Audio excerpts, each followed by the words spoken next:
Welcome to the Nonprofit Digital Success Podcast. I'm your host, David, and today I have David Somerfleck on the show, another David. Allow me to introduce him. David is a digital marketing specialist providing digital marketing solutions with over 20 years experience working for marketing agencies across North America and 10 years experience as a certified small business mentor. David has written for AOL Time Warner, spoken to packed audiences at Microsoft, taught workshops for WordPress, helped hundreds of business owners ignite growth using a combination of traditional marketing with digital marketing. He's author of The Road to Digital Marketing Profits, available from Amazon, Walmart, and other retailers. David, thanks so much for joining me on the show today. Thank you for having me. I appreciate it. Anytime. How are you doing today? I'm doing very well. Thank you so much. Every day is a blessing. Absolutely. So if you're ready, I'm ready. Let's jump in and just hit the ground running here. I'm ready. Awesome. So the first question that I have for you is, what has your experience been with nonprofits for the most part? I've had pretty broad, expansive experience working for nonprofit organizations or NPOs.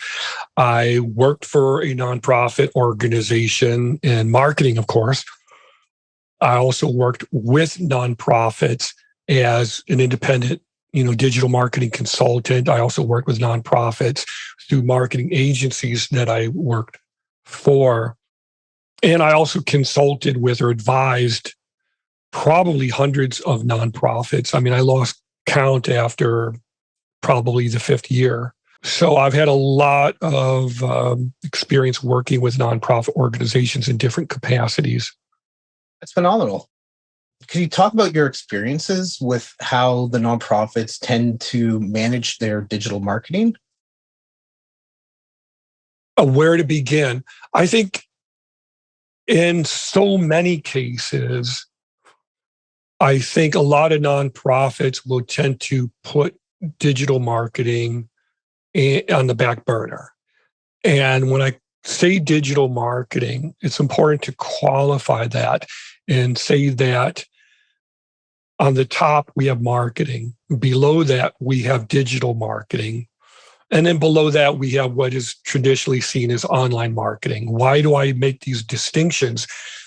Because I work with these tools. So when I refer to marketing, I mean all of the above. Digital marketing refers to communicating with your ideal consumers, or in the case of nonprofit organizations, donors or client base, using digital media. So you're using online tools, digital tools, traditional marketing all together. So in my experience, the majority of the time when I talk to nonprofit organizations, it's because of a problem they're having, a pain needing to be resolved. So, in the majority of instances, the nonprofit organization needs more donors. They need increased public visibility. They don't know where to begin. So obviously, before I can help them, I have to first diagnose the issues and then latch on to what are the most important issues. How do I prioritize these issues before I can go about setting the course of action to be taken to resolve these problems. And 9 times out of 10, that digital marketing is done by volunteers, which means they're unpaid, which means their motivation is going to be very slim. What motivation do you have if you're working for free, usually on a part-time basis? If we take it a step further, what is your level of competence or experience or professionalism going to be if you're working for free on a part-time basis? How long will that person be around? Well, we don't know. So that's usually where it begins.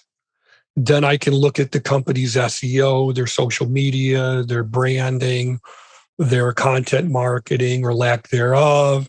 Look at how these factors are being treated holistically or not, and work from there. But in most cases, when you have unpaid part-time temporary staff, it makes it kind of problematic.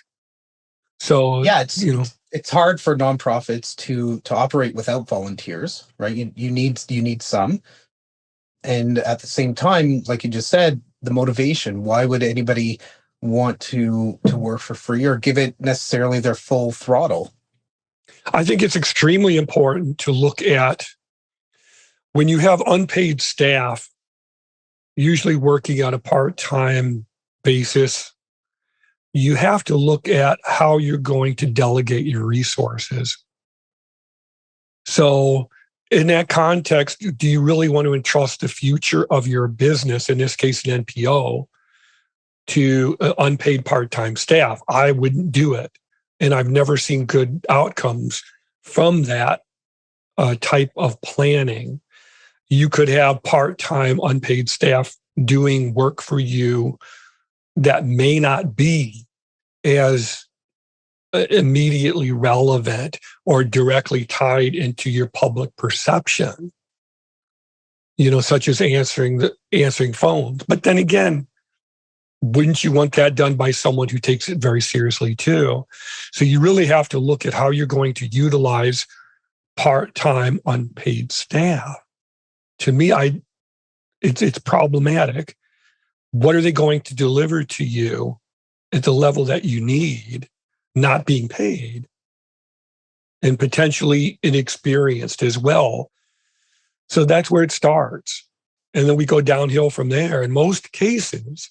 Now, I don't want to say obviously, but I'm sure you know this, having a nonprofit organization doesn't mean you don't make profit. Right. But that seems to be the perception amongst many NPOs, especially those who are new to the NPO environment, that, we can't make money, or we're very poor, we're very broke, we have nothing. Everything has to be free or super cheap and so on. And that poverty mentality translates into how they're perceived, the lack of SEO, the lack of content distribution through social media, content repurposing, and so on. So I deal a lot with those issues when I talk to NPOs, but before I can really diagnose issues and help them, we first have to get through that number one barrier.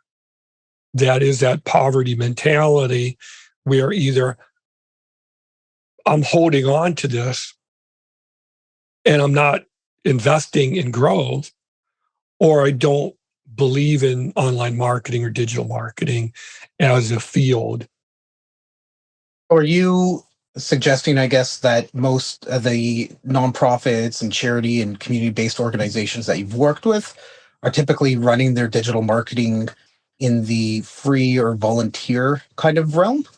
The vast majority of ones that I've encountered that come to me for help specifically will usually have a free DIY template builder, such as Wix or Weebly or Squarespace, Google Sites, and Blogger, and many other ones. And traditionally, they'll come to me and say, why am I not ranking in Google search results? Why are my donations not increasing? And it's usually, for a combination of factors. It's often a case of you don't know what you don't know. Right. So if you're not familiar with SEO, which is how you outrank competitors in online search, if you don't know what that is exactly, specifically, and how that works, and you're not familiar with programming, then you're not going to know how to fix your problem. And in most cases, people who are NPO administrators or founders are not also going to be experts in SEO and content marketing and internal linking and external linking and all that goes into SEO. So before you can really help an NPO to expand into new markets and matriculate new donors, we first have to break through the resistance to growth or the misconceptions or in some cases, the two are entwined. When I worked for marketing agencies, I would do what I call the boots on the ground work, where my job was to create a beautiful, branded, modern, responsive website for NPO clients with high-ranking SEO. I would look at their local competition or their national competition or a combination thereof. I'd look at their competitors. But when I worked as a freelancer or independent consultant in between those positions, I had to learn how to take the structure of the marketing agency and apply it to what I was doing as an individual. Right. And so in that process, which took several years, I had to learn how to screen clients for fit, which is NPOs, obviously, as well as onboarding them, where I had to train them in how digital marketing would work before I could necessarily help them. So there's a whole process in there that I'm happy to elaborate on if you want. But while I was researching this, I found this, I think she's a psychologist, Dr. Elizabeth Kubler-Ross. I don't know if you've heard of her. No. Okay. She did a lot of groundbreaking research in what are called the stages of denial. So, and this was meant primarily for someone who is going through the loss of a loved one. Now, if you lose someone you love, obviously it's incredibly stressful, as an understatement. And it may be wrong to compare that to a business owner or NPO owner who is resistant to change for whatever reason or combination of reasons. But I found that the steps matched almost 100%. I wrote a blog post about it that's pretty lengthy, where I showed the infographic and how it tied in almost 100% with the research that she had done. And it really, actually, it surprised me as well. So now when I talk to potential clients, whether they're NPOs or not, I can see very specifically at what phase are they stuck in, with the final fifth stage being acceptance of the situation. Okay, I have to invest in order to grow. I can't take a kit car that I bought from Amazon onto the interstate. I can't purchase a DIY root canal from eBay and do my own root canal and expect it, to have a beautiful smile, right? And yet people do these things every day with the future of their NPO. Every day they entrust the future of their nonprofit organization into the hands of an automated DIY template builder or someone they found on Craigslist. And then they wonder why things aren't going the way that they had hoped. And on the flip side, we've worked with a number of clients from Wild Digital where the companies they've reached out to or the freelancers have locked them out of their website or not given them the full access or prevented them from moving their services from one to another. And we just did a migration last week of 15 sites from one client because the vendor, first off, they were running on Drupal, which is like a whole other thing, but their vendor refused to give them access to their content. Well, I'd like to address that. When we talk about, first of all, for anybody listening or watching who doesn't know what Drupal is, there are three primary content management systems in the world today. WordPress being number one, the most popular. Since it's the most popular, it attracts the most hobbyists, which is good and bad. Because it attracts more hobbyists, it's also it has issues with it that you have to be informed on. I think Joomla or Drupal, depending on who you talk to, is number 2 and number 3. Drupal has a steeper learning curve, but has improved website security. Depending on who you talk to, Joomla or Drupal could be number 2 or number 3. They're all very, very good, reputable content management systems that are basically the motor of a functioning modern website that delivers high-value features.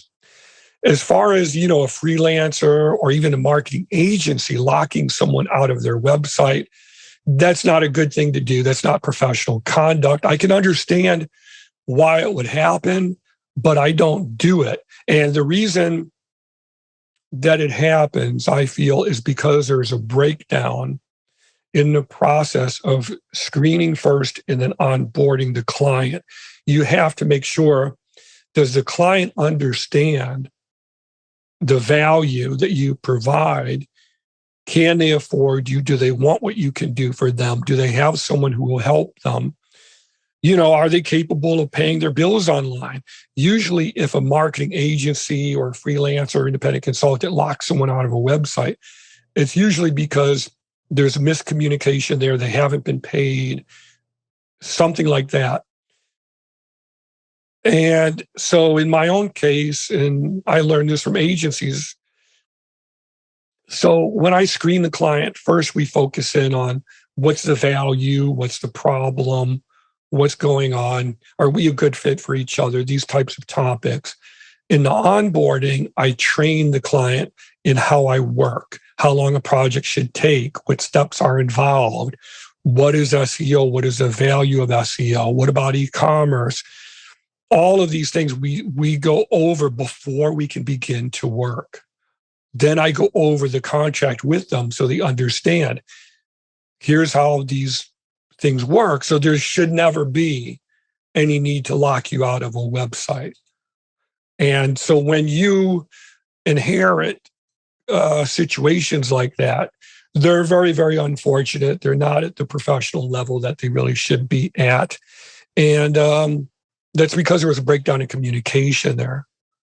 So we've spoken a little bit about, how nonprofits and how agencies or freelancers, kind of interact and work over the last number of years, taking a look at RFPs that come into us that we look at and talk about, putting together a response and the amount of time and effort involved. I'm not sure.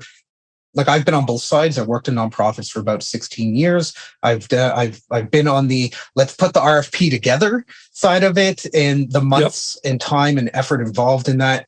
And then you put the RFP out and you hope for really great responses. Sometimes you get some really amazing ones.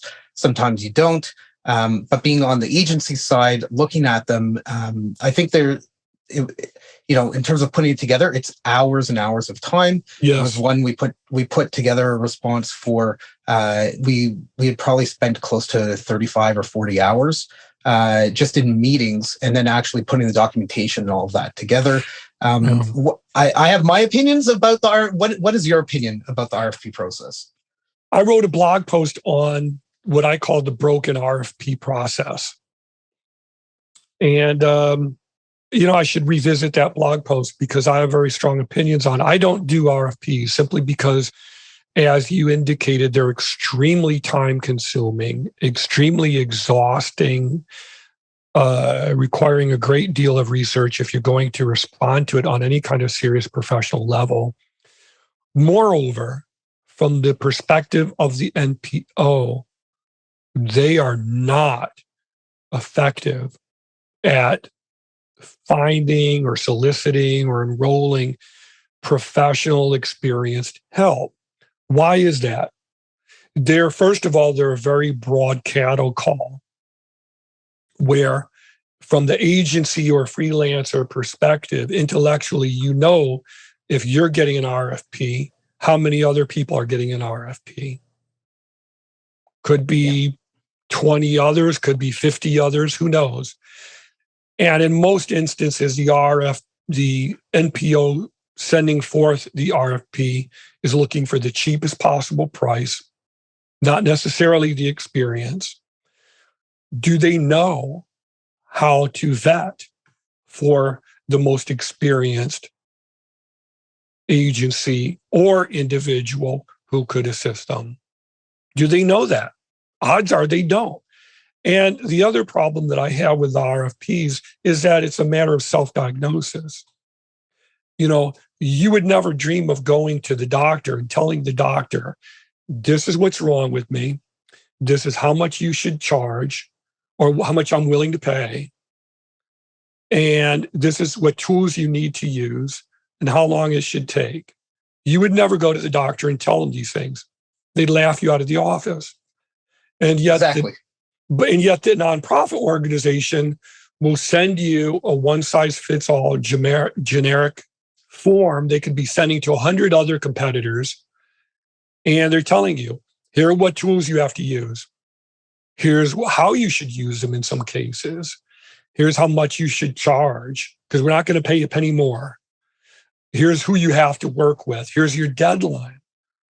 Here's everything that you should be doing and how you should be doing it.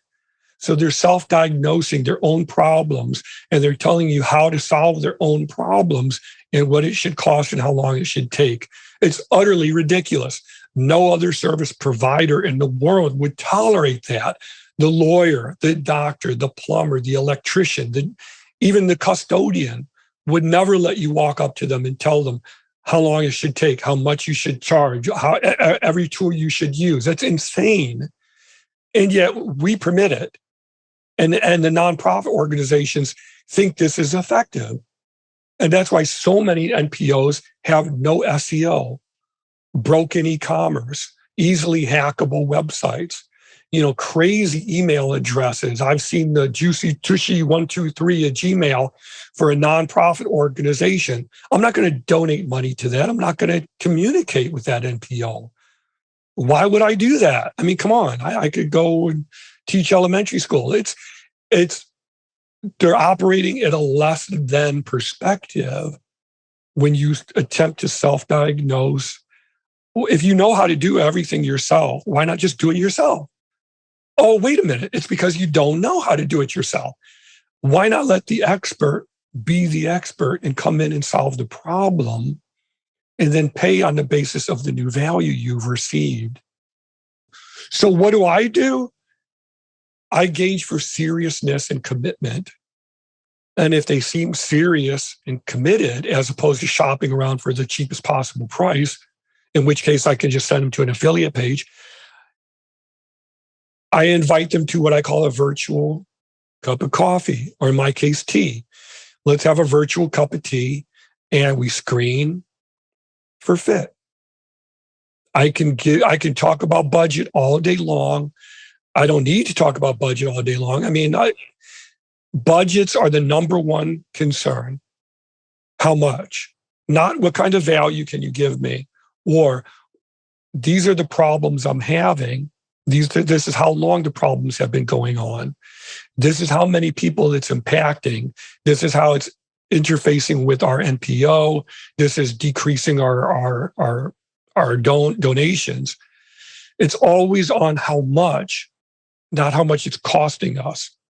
So the first thing we have to do is get rid of that 500-pound gorilla in the room and talk about money, not value, but money. Then we can talk about the value. Like I was saying before, with going through these stages of denial and dealing with the emotional concerns before we can tackle the more intellectually based issues, the pain points that are there. So I always talk about investment ranges first when I invite them to a virtual cup of tea. Let's sit down, be two adults, and have a virtual cup of tea. Sorry to interrupt you. No, I was interrupting you. Apologies for that. I think it goes back to what we were talking about originally, where, a lot of organizations, especially, the smaller ones, they're running on a handful of staff and a bunch of, hopefully, volunteers helping them out. Yeah. As you said, if they have the experience, why not just do it yourself, right? And I think a lot of this comes down to these organizations, for the most part, don't have the experience in the digital realm in terms of like design trends, right, SEO functionality, picking, selecting the right stack, so the right system to use for their website or group of systems. Like, should they use Constant Contact or MailChimp or Razor's Edge or whatever the products happen to be, or nothing at all. Right. It could be nothing. A Google spreadsheet, right? And just, keeping track CRM wise in terms of your donors. There's all kinds of different products out there, right? Right. And for how could they possibly put together an RFP that outlines what they want if they don't have the expertise to know what it is that's available? It would be much more efficient to say, my budget is $5,000. I'm going to go and look for an extremely experienced professional, individual, or agency to help me expand my reach into new markets or to enroll new donors. That's much more realistic than it is to say, this is how you need to do it. This is what tools you need to use. They don't know what tools they need to use or how those tools should be used. That's ridiculous. I could create a nonprofit organization website within about 3 hours that I guarantee you could rank on the first page of Google within a couple of weeks. I'm not good in Photoshop. I don't need Photoshop to do it. I don't need to use MailChimp. I don't need to use Drupal. I have my own stack of tools, like you said, my own suite of tools, my own processes. But they'll tell you on the basis of what they saw a competitor do, or on the basis of someone else's RFP, or maybe a job app position they saw on Indeed or something. And it may not necessarily be a good fit for them. If you have volunteers running everything, then you need help and you need to get on a monthly maintenance plan, because the volunteer isn't going to know how to find hacking attempts and to block them from keep trying to hack your website on a daily basis. The volunteer won't know how to do that. The volunteer might know how to put things in alphabetical order for you, though. And maybe that would be a better use of an unpaid temporary part-time staff member. So, it's really important to work from a deliberate, organized perspective. And you get out what you put in. I mean, I always, look at Buddha on the wall behind me. It has to do with cause and effect, which is a major tenet of Buddhism, cause and effect. What you do has consequences. And a modern, organized nonprofit organization should function just like a lean business. I say that quite often is nonprofits need to think of themselves as businesses. They do need money to run, to operate, to keep the lights on, to keep doing the work that they do in the communities or with the services that they provide. And, they don't necessarily need $1 million to have $1 million impact on the world. But they do need some money in some way at some point for something, and being able to keep pushing that and have donations, being able to have a website, a brochure site, even. It doesn't need to connect to anything, but just have something very professional and engaging, so that when you go and approach organizations or government for grants, right, that they go there and it doesn't look like it was something that was put together, really sloppily. When we talk about what we could do as digital marketing professionals, what we could do for an NPO, the NPO has their organization and business concept, and we want them to run their nonprofit to the best of their abilities and to go make those local connections, to form those liaisons and partnerships and local government partnerships and get involved in local programs. They don't and should not have the time or energy to say, I'm going to go and study SEO for 2 hours a night. And even at that level, you're not going to be an expert in SEO for at least a year or so if you did it like that. I mean, I started studying SEO in 96 or 98 or something. And I regularly have to get up to speed on its changes. So, you have to kind of come to it with that perspective that I'm going to an expert to get help to make these things come to fruition. Ask a lot of questions, expect them to be informed and to be able to answer your questions, but be open to really growing a business exponentially. It's like there was an optician I worked with maybe 5 years ago, maybe longer. And we had that discussion, and what are the problems you're facing? Well, we want to be able to bid on government contracts. Okay, did you know you could automate that process? Let's work that out. Let's hammer out the details of that so you can bid on these contracts. Don't worry about the website, because right now the money to be made is in the government contracts. So here's the discussion. Would you invest $5,000 if you could make back that amount 5 times over in 6 months? And then to most businesses and to most NPOs, that's incomprehensible. The possibility of that is just, completely unimaginable. I'm thinking of an expletive, but that's how we as professionals, we have to talk to the NPO and explain. If you take one high value, time consuming process and automate that, you're going to make back whatever you could invest in me many times over very quickly. So automate the bid process, automate the email process, automate, the blogging process by having someone write one blog post per week or bi-weekly or monthly for you and editing it, one video per week, one podcast per month, whatever. But by having that put together for you, now you're freed up to go and make those phone calls and take those meetings with other NPOs and other government organizations, because that's where the real money is to be made. And that's work that we can't do, that we shouldn't be doing for you. In other words, stay in your lane. So it's really interesting. You're talking about, having somebody put together blog posts or, work on podcasts. Content repurposing. Exactly. So there's content repurposing, content marketing. What's your take on how or if nonprofits should do and participate in content marketing? 100%. The only way or reason that a nonprofit organization should not participate in content marketing is if you're a one-person shop and you have no interest whatsoever in writing on a regular basis. And really, quite honestly, if that's you, should you even be doing this?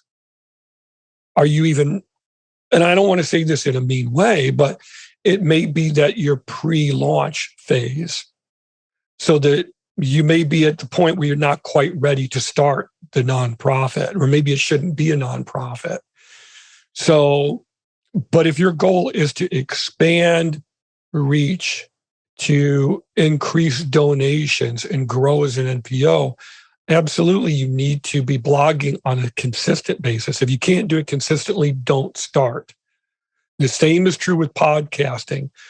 I'm on my 3rd podcast now, but it's primarily because I'm one person. I'm semi-retired, knock on wood, thank God. I started the podcast because they were fun for me. When they stopped being fun, I stopped doing them. Okay? That's a completely different perspective than what should be a lean, mean, focused NPO machine. So if you have the infrastructure in place where you have someone to help you write the content, produce the podcast, make the videos, in other words, a miniature marketing department, then you should begin doing this. And when I say miniature marketing department, you don't need 20 people. You need maybe 4 or 5 people, and these can be virtual assistants, or it could be even 1 or 2 virtual assistants who work remotely and are really, really good.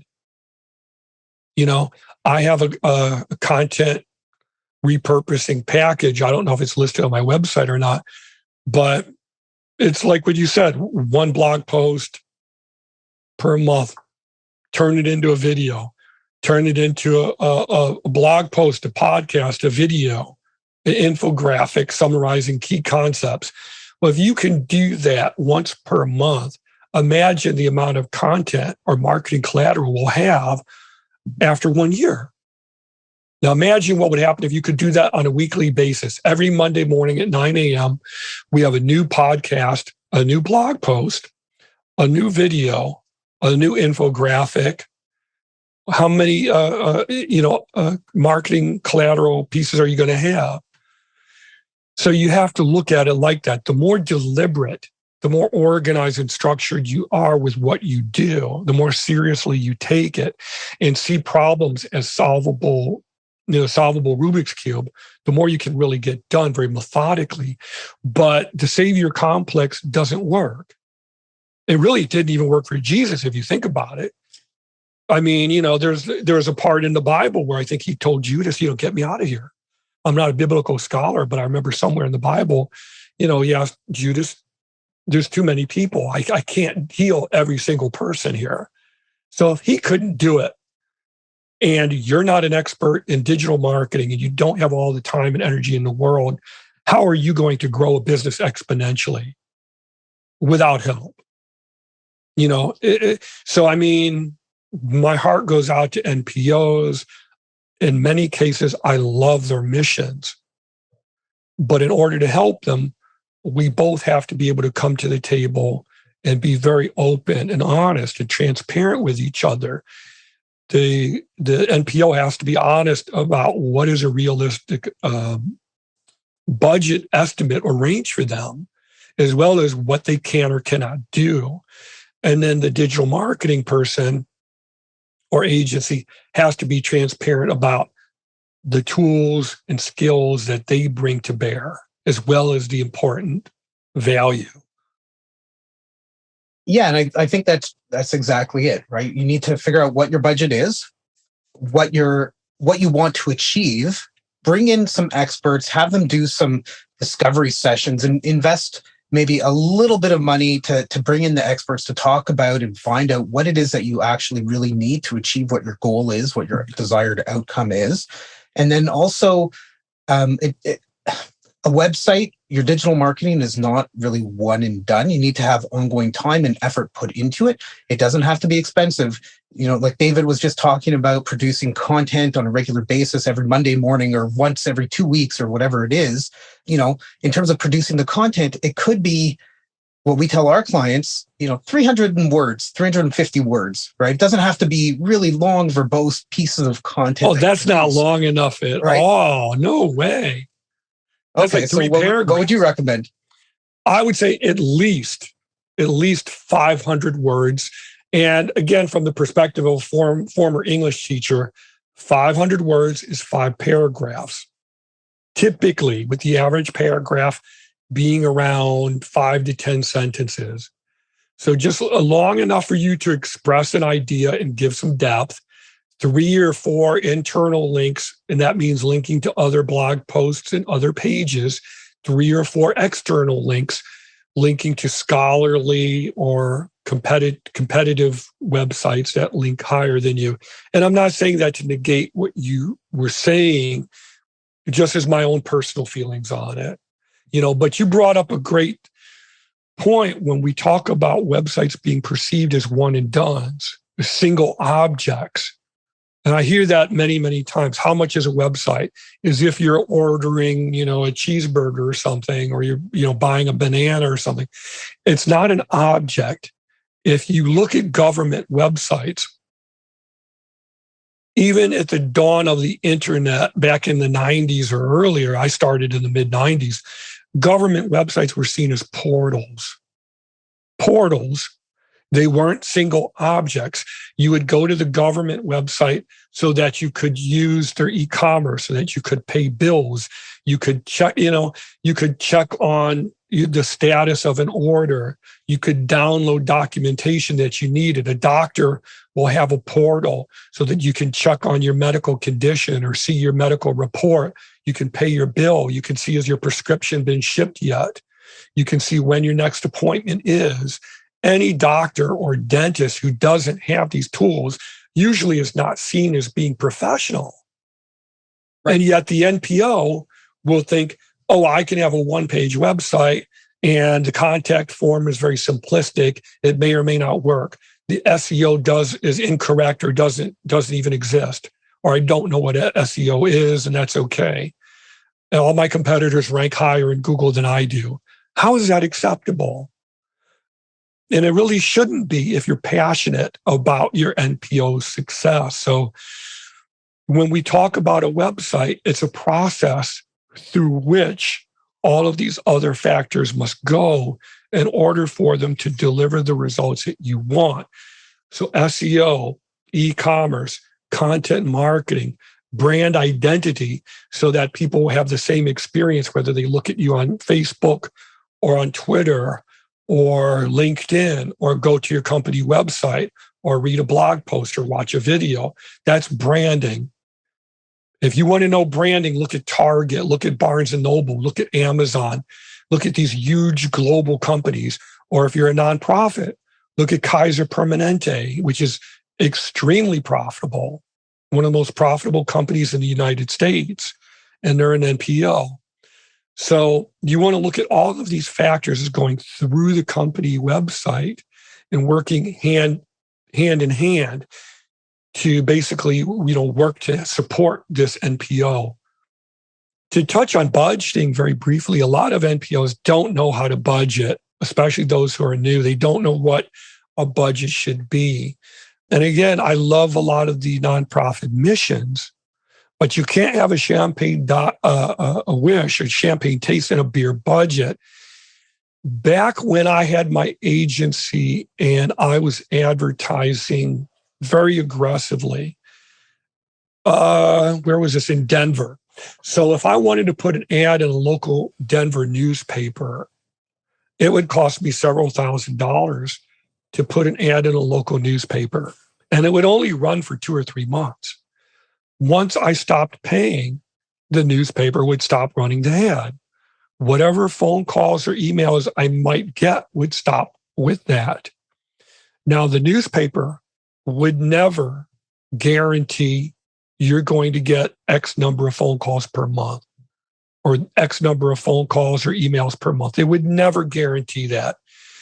Okay. They would just tell you point blank, if you want to advertise in our newspaper, this is our circulation. And you have to pay $2,000, $3,000 at the barest minimum to get exposure in their newspaper. And after that 2 to 3 month period, the ad stops. Well, if you want to get a decent website, that's a modest but decent estimate or range, 2 to 3,000 to quote unquote play with the big boys. It's a modest but decent amount.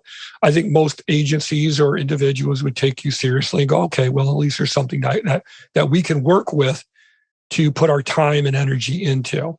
Now, take it a step further. If you wanted to put an ad in a radio station, that amount of investment would increase exponentially because you still have people listening to terrestrial radio in their car. So you would pay several $1,000s more per month to have an ad placed on a radio station. The advertisement has to be at a more professional level as well in order to be featured in that way. So now the level of investment goes down much higher. To advertise on Hulu, I think is only $500 a month or something now. So you can advertise on Hulu and YouTube and Amazon and all these other incredible websites millions and billions of people use around the world every day for around that same amount. So it's fine to have these goals, but like Thoreau said, build your castle in the air, for that is where they should be, not lay your foundation beneath it. So that's how I like to explain budgeting. If we compare it to the newspaper, radio, and television, Trinity, you have to start at several thousand. And as you want to increase exposure, that's how you should budget. That's how you should put the ranges. And it's very, very similar. So hopefully that helps for anybody who is interested in truly growing a business. Absolutely. I think it's really important for nonprofits to take their websites seriously. It's unfortunate. We conducted an audit of over 300 nonprofits and charity websites, and there's so many of them that are just, they look like they were made around the dawn of the internet, probably, and what is that going to do to your donors, right? Is it going to turn them off? Are they going to think about investing in your organization when it looks like your website was made maybe 15, 20 years ago, right? Making sure that you have something that can speak to your mission and showcases the amazing work that you're doing, I think is absolutely critical. Producing this content over time, like you were just talking about, to drive more traffic into your website, to talk about the work that you're doing, and to try to build up your public profile and getting found in search. I think those are all like really key pieces. Yeah, my wife likes to donate to several nonprofit organizations, and she'll find new ones every once in a while that she wants to donate. But as a savvy internet user, she will go to a nonprofit website, and if it looks like a PowerPoint presentation, she won't take it seriously. If it doesn't have the green lock to show that it's secure, she knows not to use it. If they won't take PayPal, she won't use it because she knows that if there's an issue, I have no support. Or if they take the money and run or tap my bank account or something, I have no recourse. So it's really incumbent upon the nonprofit organization to take what they do seriously. And, rather than to send out the mass cattle call RFP, engage in open dialogue, being clear about your pain points and asking questions about the experience. And, seeing the website as more than an item, but as a portal through which all these different digital marketing assets can go so that you can begin receiving the value that you need, the functions that you need help with. And in order to do that, they have to be aware of what they need. So they need to be kind of guided almost and taken through this process so that they're informed. So, that's why I put so much emphasis on screening first and then onboarding. And if we reverse it, the nonprofit should expect whoever they talk to screen them for fit and then have an onboarding process where they're trained in how this person works, but also in making sure that they're familiar with these concepts of SEO and e-commerce and content marketing, content repurposing, like we discussed. And, what is PPC? What is a paid advertising budget that I should set aside if I want to get results? So whoever they talk to should be able and happy to articulate that. Sorry to go off on a tangent. No, you're absolutely spot on. If anybody that's listening to this is thinking of redoing their website and you're going out there and you're like, okay, I understand that there's a purpose and intent behind having an open process, especially for any organizations that are getting government funding. See if there's a way before you engage in the RFP process to connect with some agencies and have these conversations that David was just talking about. If they can't tell you, how much you should be spending in your ad spend, that might be a bit of a red flag. If they don't know about the Google grants for nonprofits, for registered charities, that would be a red flag. If they can't talk about the benefit of having content produced or published on your website on a regular basis, multiple red flags there. I would even take it a step further and say that a website by itself is nothing. It's like clothes. I mean, without someone to wear the clothes and giving them some personality, it's an empty vessel, right? So having a website with no content, with no SEO or incorrect SEO, it does no one any good. I remember a long time ago, I volunteered to help I think it was 2 nonprofit organizations. And my heart really went out to the causes that they were putting forth. And so one nonprofit organization was one to help homeless veterans. And I thought, well, that's a fabulous cause. I contacted the NPO, for Claire, I would be happy to help you. What do you need done? What are your pain points? What are you trying to get done?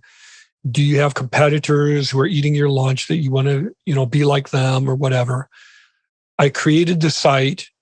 Within 2 weeks, it went to number 1 in Google for their type of nonprofit where they were, for their geographic location. The person in charge of the NPO sent me an email about a week later, said, I need you to delete the website, take it down completely. I said, why would you want that? I know you're getting phone calls because I see the emails being sent. Because, right, I BCC myself so I can track the emails and I can see that they're working. So I know. She said, well, we're getting so many phone calls and emails, we don't know what to do. And we're getting donations, but we're not set up as a 301c. 501c3. 501c3, thank you. Which shows how long it's been. And she said, well, we're not set up as a 501c3 organization. I said, well, you told me you were. Okay, so basically, we don't have the infrastructure to handle the phone calls and the emails or actually help the people or handle the donations. So I said, that's fine. Give me 24 hours. I'll take care of everything. Have a great rest of your life. I'm sorry things didn't work out. I took a lot of screenshots. I made a video of the website so I could save it for my own records of the work that I had done. And obviously that changed a lot for me.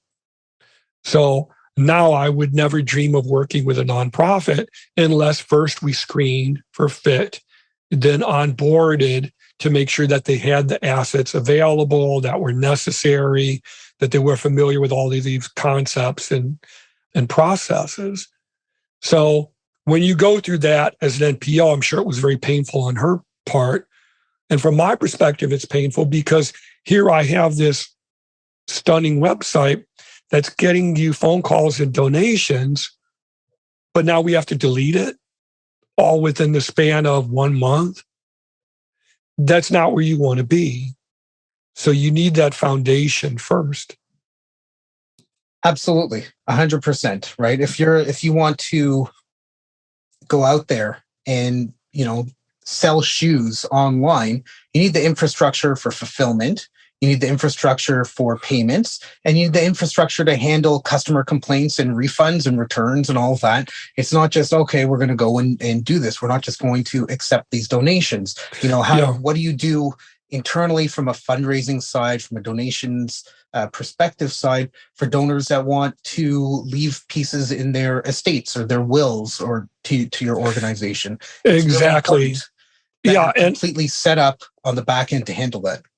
Exactly. And if again, we compare this to other service providers, if you go to a doctor, they have a screening and onboarding process. It's very stringent.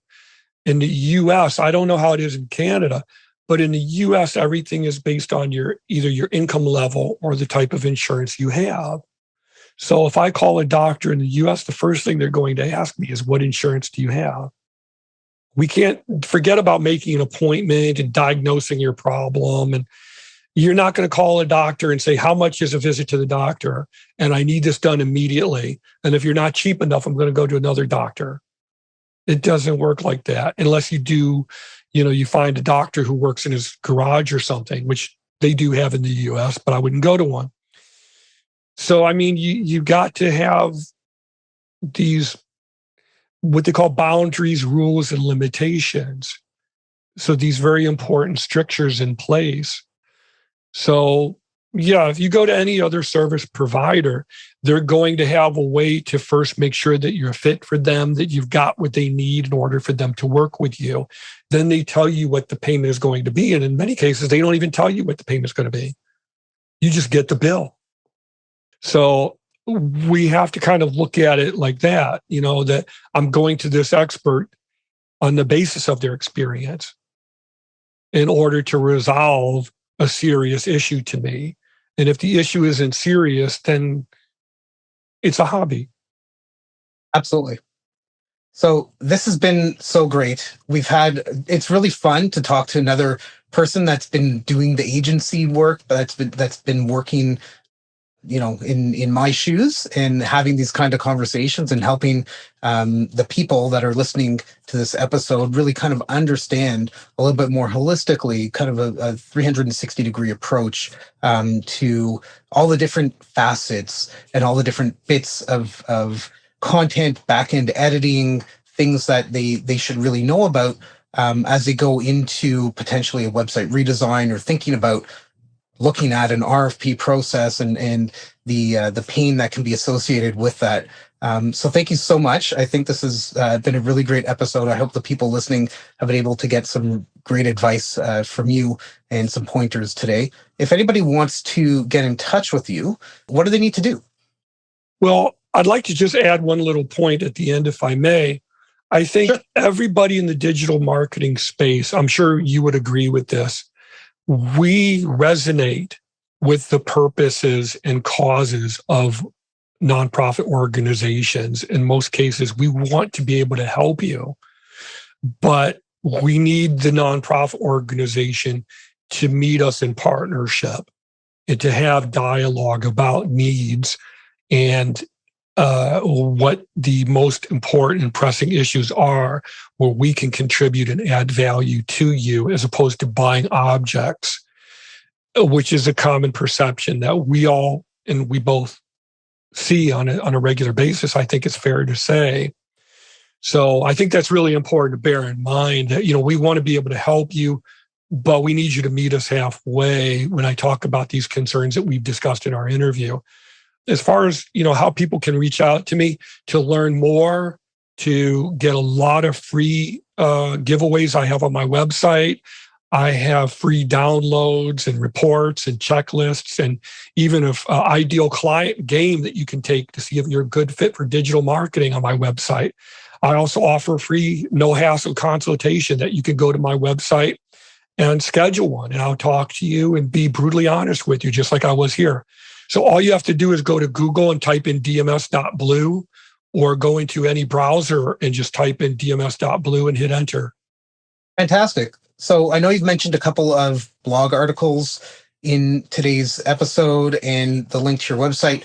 We're going to have a show notes page. Just anybody listening, head over to wowdigital.com/podcast. Find this episode with David Somerfleck, and we'll have the links in the show notes for you. I hope that everybody takes something from this, at least one maybe actionable item that you've heard, and you go back and you talk to the people in your team, or if it's just you, go back and do something with it, and have an awesome day. Keep on being successful, and we'll see you on the next episode.